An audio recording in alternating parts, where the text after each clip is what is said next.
नमस्कार, आप देख रहे हैं 5 का प्राइम टाइम शो। जी हां, इस प्राइम टाइम शो में आज का मुद्दा है कोरोना से जीतेंगे जंग। जी हां, कैसे जीतेंगे? कोरोना पॉजिटिव होने का मतलब यह नहीं कि आप नेगेटिव हो जाएं, आपको भी पॉजिटिव रहना है। और वो सिर्फ जीत सकते हैं हम कैसे? जीत सकते हैं आत्मबल से। ऐसा हम इसलिए कह रहे हैं क्योंकि कई बार सोशल मीडिया पर कई तस्वीरें आ रही हैं और ऐसी तस्वीरें आ रही है जो कहीं ना कहीं नेगेटिव एनर्जी सामने ला रही है, जिसे देखकर लोग विचलित हो जाते हैं, उनके दिमाग में बुरा असर पड़ता है, मन में नेगेटिव विचार आने लगते हैं। जनतंत्र टीवी जनता से अपील करता है डरिए नहीं, और तंत्र से कहता है डराइए मत, क्योंकि कोरोना के खिलाफ जंग में हमें डरना नहीं है बल्कि लड़ना है और जीतना भी है। किसी भी हाल में नेगेटिव विचार आपके अंदर उत्पन्न अगर होते हैं तो उनको उत्पन्न ना होने दे। अगर आपके मन में ऐसे विचार आते हैं तो एक बार उन लोगों को याद कीजिए, उनकी संकल्प शक्ति को याद कीजिए और ऐसे परिवारों को याद कीजिए जो हंसी खुशी जीवन बसर कर रहे हैं। और कहीं ना कहीं कोरोना वॉरियर्स, यानी एक फ्लू ही तो है, हम इतना घबरा जाएंगे तो कैसे बात बनेगी? अपनी सुरक्षा के लिए 24 घंटे जो आपके तैयार रहते हैं ये कोरोना वॉरियर्स, कोरोना के खिलाफ जंग में अब मित्र देशों का भी भारत को साथ मिल रहा है। आज के शो में आपको बताएंगे कोरोना काल में आप खुद को कैसे फिट रख सकते हैं, कैसे नेगेटिव एनर्जी से दूर रहना है, दवाइयां खानी है, इम्यूनिटी बूस्ट करनी है और कहीं ना कहीं कोरोना पॉजिटिव अगर हैं भी तो भी पॉजिटिव रहना है, नेगेटिव नहीं रहना है। चर्चा आगे बढ़ाएंगे। तमाम हमारे साथ जो पैनल होगा वो जुड़ा रहेगा और कहीं ना कहीं उन सबसे आपको रूबरू भी करवाएंगे। सबसे पहले ग्राफिक्स के जरिए आपको बताते हैं कि क्या है भारत की तैयारी और क्या है एग्जैक्टली अगर बात की जाए।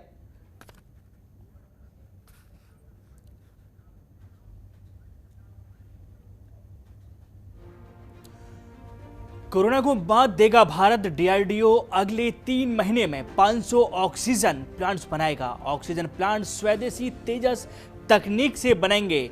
अब ये साफ हो गया है कि स्वदेशी तकनीक से बनेंगे ऑक्सीजन प्लांट।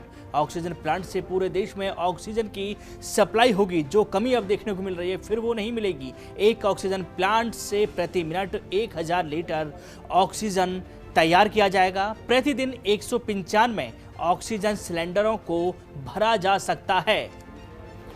रेलवे ने 4000 कोविड केयर कोच का प्रावधान कर दिया है।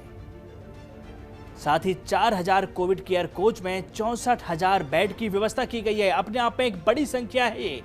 9 रेलवे स्टेशनों पर 2670 कोविड बेड की व्यवस्था कर दी गई है। साथ ही रेलवे की तरफ से अहम कदम है और दिल्ली में 500 नए अस्थायी अस्पतालों का निर्माण भी शुरू हो गया है। हर बेड पर ऑक्सीजन की सुविधा उपलब्ध रहेगी, इसके लिए परेशान नहीं होना पड़ेगा अब। साथ ही दिल्ली में 44 ऑक्सीजन प्लांट भी लगाए जाएंगे ताकि किसी को ऑक्सीजन की कमी ना हो। कोरोना के खिलाफ लड़ाई में भारत को अब ब्रिटेन का भी साथ मिल गया है। ब्रिटेन ने भी मदद के लिए हाथ आगे बढ़ा दिया है। ब्रिटेन ने 100 वेंटिलेटर्स और 95 ऑक्सीजन टैंकर्स भी हिंदुस्तान के लिए भेज दिए हैं। सिंगापुर और सऊदी अरब भी अब भारत के साथ में हैं। उन्होंने भी साथ देने की शुरुआत कर दी है। भारत को 80 metric ton liquid oxygen Saudi Arabia भेजेगा। सिंगापुर से 4 ऑक्सीजन टैंकर भारत आ चुके हैं। ये एक कुछ अहम कदम हैं जिनको लेकर राहत की सांस आप जरूर ले रहे होंगे। जिस चीज की जद्दोजहद हिंदुस्तान में देखने को मिल रही थी कि ऑक्सीजन नहीं मिल पा रही है, बेड्स नहीं मिल पा रहे हैं, वेंटिलेटर्स यहां पर नहीं मिल पा रहे हैं, उन सब की अब कमी नहीं होगी। ऑक्सीजन से पूरे देश में सप्लाई किया जाएगा प्लांट से। एक ऑक्सीजन प्लांट से प्रति मिनट 1000 लीटर ऑक्सीजन बनकर तैयार होगा। जरा सोचिए, 1 मिनट में 1000 लीटर ऑक्सीजन अगर बनेगा तो निश्चित तौर पर पूरे देश में कहीं पर भी ऑक्सीजन की कमी नहीं होगी। रेलवे ने 4000 कोविड केयर कोचों का प्रावधान दिया है और 4000 कोविड केयर कोच में 64,000 बेड की व्यवस्था की गई है। इससे आप अंदाजा लगा सकते हैं कि जो समस्या चल रही है, लोग कह रहे हैं कि मरीजों के लिए अस्पतालों में बेड नहीं मिल पा रहे हैं, तो अब उनकी ये परेशानी भी दूर हो जाएगी।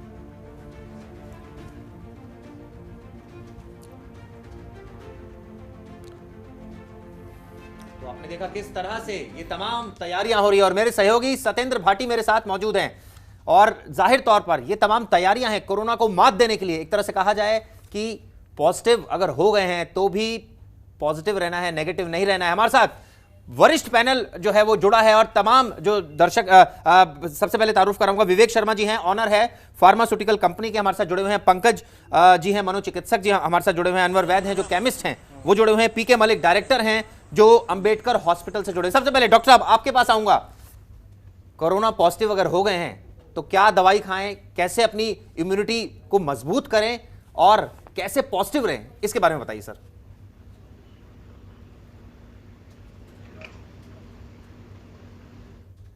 कि अभी चीजें जो हालात हैं अभी बहुत अनुरूप नहीं है और सारी चीजें बड़ी दुखद हैं। चारों तरफ त्रासदी फैली हुई है, दवाइयां नहीं है, ऑक्सीजन की कमियां हैं, बेड नहीं है, व्यवस्था ठीक नहीं है, सब चरमराज की स्थिति गई ऐसा लगता है। पर साथ साथ आपने ये भी बताया है कि बाकी देशों का हाथ भारत के प्रति बढ़ गया है और बहुत जल्दी बहुत बड़ी बड़ी मदद आ रही है। सरकार भी बड़े बड़े कदम ले रही है जनता को फायदा देने के लिए और आराम देने के लिए। तो ये काफी सुखद समाचार आपने दिया है अपने चैनल वाले सब लोगों को, ये बड़ी खुशी की बात है। तो साथ साथ ये हमको ये समझना है कि चीजें बहुत नेगेटिव हैं, हालात नेगेटिव है। इस हालात में नॉर्मल व्यक्ति, नॉर्मल इमोशंस जो दुख के, चिंता के, विचलित होने के, घबराने के, डिप्रेशन के, नकारात्मक सोच के, ये सब तरह के आ सकते हैं। नींद में परेशानी हो सकती है, दिमाग में दिन भर कोरोना की बातें घूम सकती हैं, कोविड को लेकर चिंता मन में रह सकती है, अपने और अपने परिवार के हित में टेंशन में कि मुझे कोविड तो नहीं हो जाएगा, अगर हो गया तो मेरे परिवार को और मैं सुरक्षित रख पाऊंगा, नहीं रख पाऊंगा, अगर कोई केस बिगड़ गया तो क्या मैं उनको बेड दिला पाऊंगा कि नहीं दिला पाऊंगा, मुझे समय पे जो दवाई डॉक्टर लिखेंगे क्या मुझे उपलब्ध होंगी कि नहीं होंगी, जो चीजें मुझे जरूरत है वो होगी कि नहीं होगी। इस प्रकार के नाना प्रकार के जो सवाल मन में आ रहे हैं और डरा रहे हैं, घबरा रहे हैं, ये नॉर्मल इमोशंस हैं। इस बवंडर में आप अकेले नहीं है, इस बवंडर में समझना ये है कि साथ में बहुत लोग मिलके हैं, तो सब लोग इस बवंडर में गुजर रहे हैं। बिल्कुल, बात करते हैं पीके मलिक साहब हमारे साथ जुड़े हैं जो डॉक्टर हैं, डायरेक्टर हैं अंबेडकर हॉस्पिटल के। डॉक्टर साहब, मैं आपसे जानना चाह रहा था और मेरे साथ सत्येंद्र भाटी भी हैं, कोरोना से तो जीत हमें जो है वो बिल्कुल लेनी है। आप हमें बताइए क्या हम मेडिसिन खाएं, किस तरह से जो है डाइट रखें जिससे कि कहीं ना कहीं जो कोरोना है इसको तुरंत भगाया जाए। देखिए, आज तक जो भी कोरोना के अगेंस्ट कोई मेडिसिन तो ऐसा प्रूव्ड नहीं है कि कोई इफेक्टिव है, लेकिन बहुत सारी मेडिसिन हैं जो कि अंडर ट्रायल हैं। जैसे रेमडेसिविर है, उसको यूज़ कर रहे हैं लोग, फेविपिराविर भी प्राइवेट में यूज़ कर रहे हैं। लेकिन जो गवर्नमेंट का प्रोटोकॉल है उसमें रेमडेसिविर तो यूज़ हो रही है, लेकिन फेविपिराविर का अभी गवर्नमेंट के प्रोटोकॉल में प्रोविज़न नहीं है जी। सेकंड, जहाँ तक डाइट का सवाल है, डाइट तो हमें नॉर्मल डाइट जो भी पौष्टिक है, हरी सब्जियां हैं, जो भी सीज़न के फ्रूट्स हैं वो सब लेना है।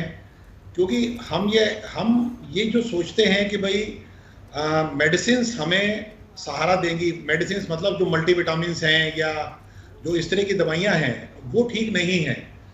क्योंकि जो मल्टीविटामिन्स हैं वो उन लोगों के लिए ज़्यादा अच्छे हैं कि जिन लोगों में दवाइयों की कमी हो जाती है किसी वजह से।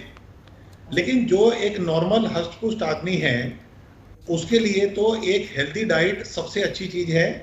वो हरी सब्जियां खाएं, नॉर्मल जो आजकल जो सीजनल फ्रूट्स हैं उसको खाएं, एक्सरसाइज करें, अपने घर में या बाहर कहीं पे जाते हैं तो पार्क में जहाँ पे भीड़ भाड़ ना हो वहाँ पे जाके एक्सरसाइज करें, डेली प्राणायाम करें और अपने शरीर को स्वस्थ रखें।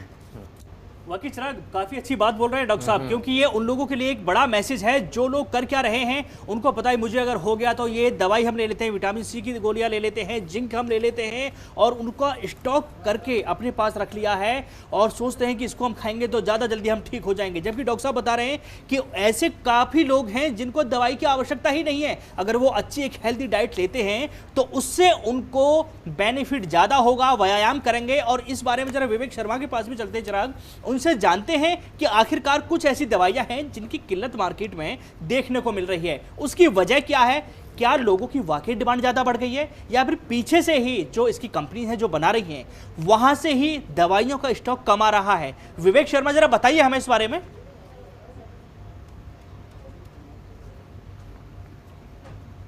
कि रेमडेसिविर का जो इस्तेमाल हो रहा, आवाज आ रही है सर? जी बिल्कुल, बात कहें आप अपनी। सर, रेमडेसिविर के इस्तेमाल को लेकर और कोरोना के ट्रीटमेंट को लेकर कोई नेशनल हेल्थ पॉलिसी पिछले 1 साल से बनी ही नहीं है। Doctor Randeep Guleria, director AIIMS, is a renowned doctor, उनका ये कहना है कि रेमडेसिविर लेने से लाइफ एक्सपेक्टेंसी या डेथ रेट कम होना है, लाइफ एक्सपेक्टेंसी बढ़ना, ऐसा कुछ स्टडी में सामने ही नहीं आया है। रेमडेसिविर का यूज कम है, हाइप ज्यादा है।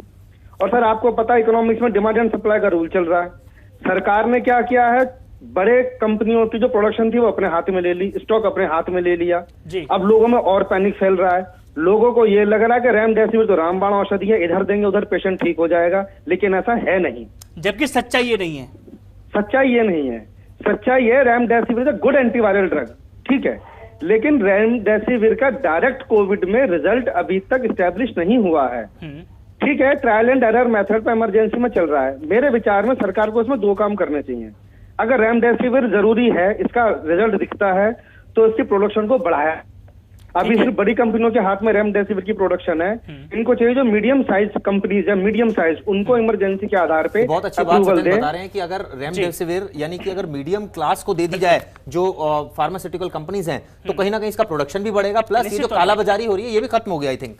और ये उन लोगों के भी एक मैसेज है जिन लोगों ने ये अपने दिमाग में बिठा लिया है कि अगर रेमडेसिविर हमको मिल जाएगा तो इससे हमारा जीवन हमको मिल जाएगा, यानी रामबाण नहीं है। लेकिन वो रामबाण नहीं है। ये समझना होगा आप लोगों को कि जरूरी नहीं है कि रेमडेसिविर मिलने से आपका लाइफ सेव हो जाएगा। जरूरी ये है कि सबसे पहले आप कुछ सावधानियां बरतें ताकि आप इस फ्लू से बच सकें। और अगर आपको ये फ्लू हो भी जाता है तो सबसे पहले अपने दिमाग में इस बात को बिठा लें कि ऐसा नहीं है कि अगर आप कोविड पॉजिटिव हो गए तो आपका जीवन नहीं बचेगा। बिल्कुल बचेगा, 1000% बचेगा, लेकिन उसके लिए जरूरी है सबसे पहले आपको खुद अपने आप से बात करनी होगी और यह मानना होगा कि मैं पूरी तरह से स्वस्थ हूं। बुखार हो जाता है चिराग, पहले से भी बुखार होता था, खांसी हो जाती है, जुकाम हो जाता है, फ्लू हो जाता है। जबरदस्ती लोग अस्पतालों का रुख कर रहे हैं, ऑक्सीजन और कम कर रहे हैं टेंशन ले लेके। तो ऑक्सीजन पहले ठीक थी, अगर इस तरह से ऑक्सीजन कम की जाएगी तो आप सोचिए क्या हालात होंगे। आप देखिए ग्राफिक्स के जरिए मैं आपको बताता हूं, भारत के साथ जो मित्र देश है, तमाम देश आ रहे हैं, तमाम टैंकर्स आ रहे हैं, प्लांट्स आ रहे हैं। एक तरह से कहा जाए कि अब जो कमी थी वो कमी को दूर लगातार किया जा रहा है। हमारे साथ अनवर वैद जो केमिस्ट हैं वो भी लाइव में है, उनसे ही बात करते हैं। अनवर जी ये बताइए, हमारे साथ केमिस्ट जुड़े हुए हैं कि क्या कौन कौन सी ऐसी दवाइयां हैं जिसकी एक तरह से कहा जाए बहुत ज्यादा डिमांड आपको मिल रही है और सप्लाई पीछे से तो नहीं हो रही है, तो क्या वाकई ये जो दवाई हैं ये इसकी ब्लैक मार्केटिंग शुरू हो गई है? क्योंकि ये कई केसेस ऐसे सामने भी आ चुके हैं। बहुत चिंता का विषय है और बड़ी समस्या हमारे सामने आ जाती है क्योंकि सबसे पहले तो जितने भी लोग हैं सबने पैरासीटामोल अपने घर में जमा करनी शुरू कर दी है और पैरासीटामोल की डिमांड सबसे ज्यादा यहाँ पे रही है क्योंकि सबको ऐसा लगता है कि बुखार आएगा या के बाद जो ना उन्होंने एजिथ्रोमाइसिन और डॉक्सीसाइक्लिन, ये सब क्या है कि जो इंटरनेट से ये लोग ना ट्रीटमेंट ढूंढ के लोग लेके आ रहे हैं कि कोरोना से बचने का जो ट्रीटमेंट है वो ये है। पूरा प्रिस्क्रिप्शन उस पे डाल रखा है इंटरनेट पे, लोगों ने, कंपनियों ने डाल रखा है। तो उससे क्या है कि लोग आज वैसे ही वातावरण इतना भयभीत है, इतने लोग डरे हुए हैं, तो हर आदमी समस्या हेल्थ जो स्वास्थ्य की समस्याओं से कि कहीं मुझे ना प्रॉब्लम आ जाए, कहीं जो ना थोड़ा बहुत भी अगर उसके अंदर सिम्टम्स आ रहे हैं, लक्षण आ रहे हैं, तो वो तुरंत उसको ट्रीटमेंट लेने के चक्कर में रहता है और उसके लिए सबसे पहले इंटरनेट पे मेडिसिन ढूंढ के वो केमिस्ट पे भागता है और वहां से जो ना वो ओरली दवाइयां मांगनी शुरू कर देता है। तो वो जरूरत ना होने पर भी वो दवाइयां खरीदने की कोशिश करता है और उन दवाइयों को अपने घर में स्टॉक कर लेता है। हमने तो ये भी सुना है अनवर जी की लगातार जो मेडिसिन जो इतनी महंगी हो गई हैं वो एक तो सप्लाई नहीं हो पा रही है और अगर कई ऐसे केमिस्ट भी आने वाले पहले पकड़े गए हैं जो इस तरह की ब्लैक मार्केटिंग में इन्वॉल्व थे या कोई मिडिल मैन है जो कर रहे हैं। ये समस्या बहुत गंभीर समस्या है और ये इसको गंभीरता से लेना चाहिए सरकार को भी और लोगों को भी। और क्योंकि एक तो स्टॉकिस्ट जितने भी हैं कि उन लोगों ने क्या है कि माल को स्टोर करना शुरू कर दिया है। जब हम लोग उनसे डिमांड करते हैं तो वो रेट बढ़ा के बोलते हैं कि अब जो ना इसका रेट ज्यादा आ रहा है, आगे से ज्यादा आ रहा है, पीछे से आ रहा है। नहीं, कोई अनवर जी ऐसी कोई संस्था नहीं है जिसको लेकर इस पर शिकायत की जाए कि अगर आपको पर्टिकुलर डिस्ट्रीब्यूटर नहीं दे रहा है मेडिसिन तो आप उनकी शिकायत करें? कहीं इस बात का तो आपको डर नहीं है कि अगर शिकायत करेंगे तो आपका नुकसान हो जाएगा? क्योंकि कहीं ना कहीं एट द एंड आपको डिस्ट्रीब्यूटर पर ही जो है वो टिके रहना पड़ता है। एक्चुअली क्या है कि डिमांड इतनी ज्यादा है कि उसको पूरा करने के लिए सभी केमिस्ट, हमारा तो खैर हम तो अपने बारे में क्या कहेंगे, लेकिन ज्यादातर जो इसमें सभी पूरी दिल्ली क्या पूरी हिंदुस्तान के केमिस्ट शामिल हैं कि सभी लोग ये सोचते हैं कि अपनी डिमांड पूरा करने के लिए हम कहीं से भी कहीं भी करके अरेंजमेंट करें ताकि जो ना हमारा जो ग्राहक है वो संतुष्ट होकर जाए यहाँ से हमारे मेडिसिन। तो हर आदमी इसी उसमें, अदरवाइज जो ना मेडिकल स्टोर खोलने का कोई फायदा ही नहीं है जब यहाँ पे दवाइयाँ उपलब्ध नहीं होंगी, मेडिसिन नहीं है। अब बार बार आके लोग मांग रहे हैं, प्रिस्क्रिप्शन आ रही हैं। तो देखिए ये क्या सत्येंद्र, मुझे लगता है बहुत जेन्युइन बात बता रहे हैं जो इन्होंने एक अनवर जी अहम हैं। बात ये भी उठाई चिराग कि कुछ लोग इंटरनेट से दवाइयों के नाम निकालते हैं और उनको लगता है कि ये हम स्टॉक करके अपने पास रख लेते हैं, जिनको कोई सिम्टम भी नहीं है, कि अगर हमको भविष्य में कभी ये परेशानी हुई तो हमारे पास दवाई अवेलेबल रहेगी। लोगों ने ऐसा पैनिक फैला दिया है, ऐसा बिल्कुल। पैनिक क्रिएट कर दिया है कि दवाई नहीं मिल पा रही है मार्केट में, पैरासीटामोल नहीं मिल पा रही है, जिंक कोविड नहीं मिल पा रही है, विटामिन की गोलियां नहीं मिल पा रही है, इनको अभी से इकट्ठा करके अपने पास सत्येंद्र, हमारे रखिए। साथ पीके मलिक भी लगातार जुड़े हुए हैं। डॉक्टर साहब, आपने बताया कि जो डाइट होनी चाहिए वो जो है न्यूट्रिशन डाइट होनी चाहिए और उसमें तमाम ऐसी चीजें होनी चाहिए जो हम यूजुअली घरों में खाते हैं। मेडिसिन का जहां तक है कि नॉर्मल मेडिसिन अगर हम लें तो ये एक तरह से फ्लू ही मैं इसको बोलूंगा जो ठीक हो जाएगा।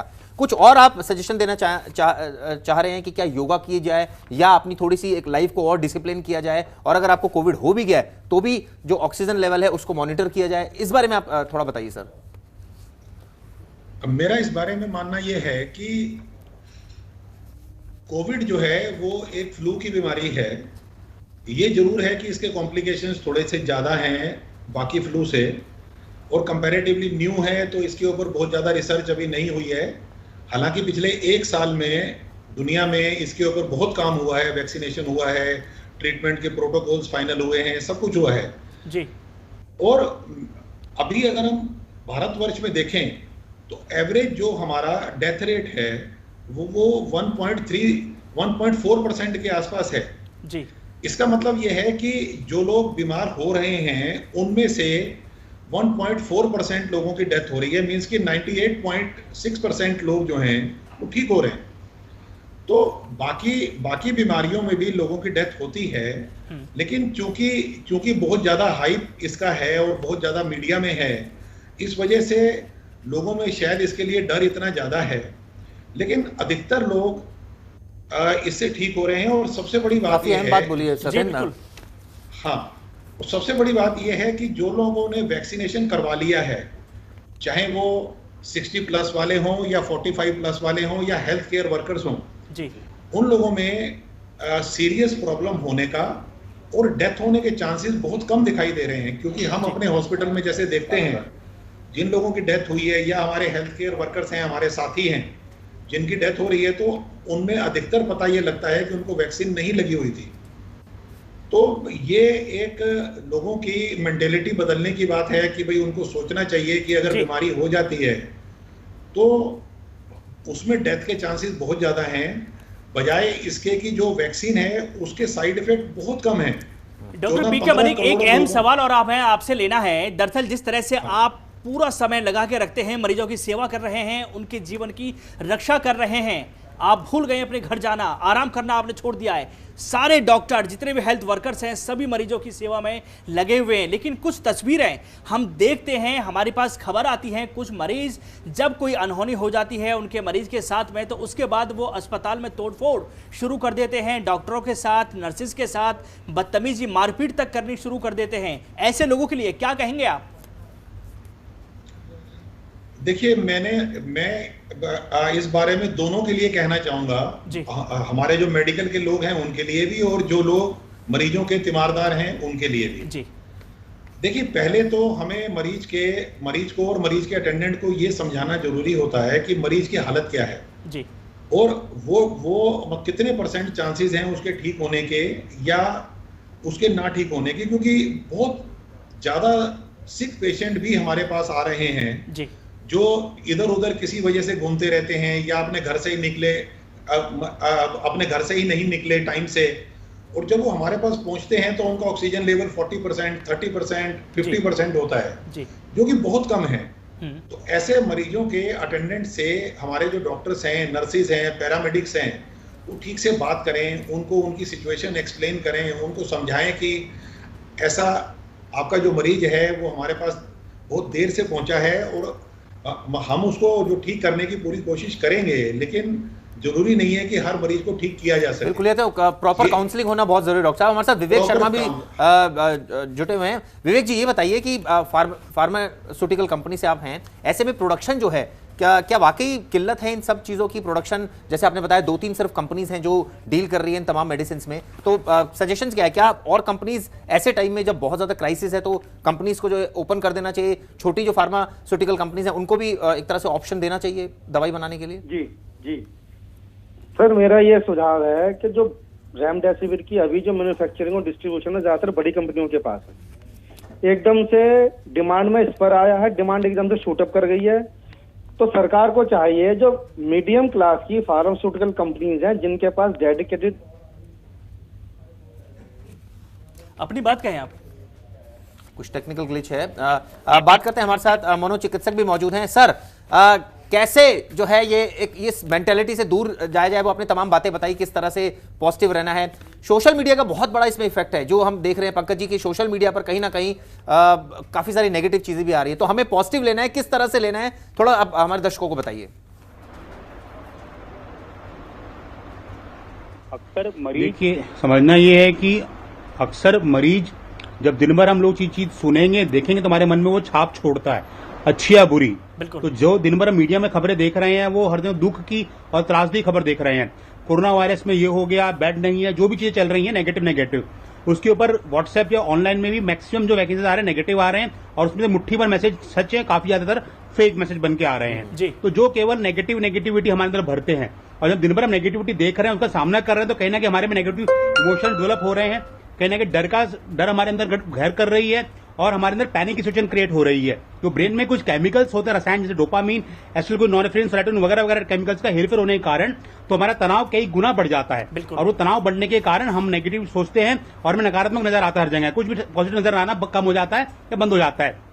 तो ऐसे में मैं अक्सर मरीजों को सलाह देता हूं कि अपने आप को कुछ समय के लिए न्यूज से कट ऑफ करें, लिमिटेड न्यूज देखें, फेक न्यूज या ऑनलाइन से अपने आप को कम करें, अपने परिवार से जुड़ें, अपने मन की बातों को इसीलिए हमने जनतंत्र टीवी की ये पहल की है, जनतंत्र टीवी ने ये मुहिम बना ली है कि आप तक पॉजिटिव खबर पहुंचानी है। हम नेगेटिव खबर नहीं दिखाएंगे, ज्यादा आपको सच्चाई से रूबरू जरूर कराएंगे, लेकिन साथ में हम आपको ये भी बताएंगे कि आपको इस लड़ाई में डरना नहीं है, इससे जीतना है, और जीतना बिल्कुल मुश्किल नहीं है। हम हर तरीके से आपके साथ खड़े हुए हैं। कोई परेशानी होती है, जनतंत्र टीवी इस बात की गारंटी लेता है कि आपकी हर संभव मदद की जाएगी। जो भी आपको जानकारी चाहिए हमसे जुड़ सकते हैं, फेसबुक पर, यूट्यूब पर, ट्विटर पर आप सीधा हमें जानकारी अपनी दे सकते हैं, अपनी परेशानी बता सकते हैं, और हम आपकी निश्चित तौर पर मदद करेंगे। और जो बात डॉक्टर साहब कर रहे हैं, डॉक्टर पंकज कर रहे हैं कि जो पूरे दिन वो सारे न्यूज चैनल्स पर नेगेटिव न्यूज देखते हैं और उससे परेशान हो जाते हैं, हम गारंटी देते हैं इस बात की, जनतंत्र टीवी का ये बुलेटिन आप देखिए,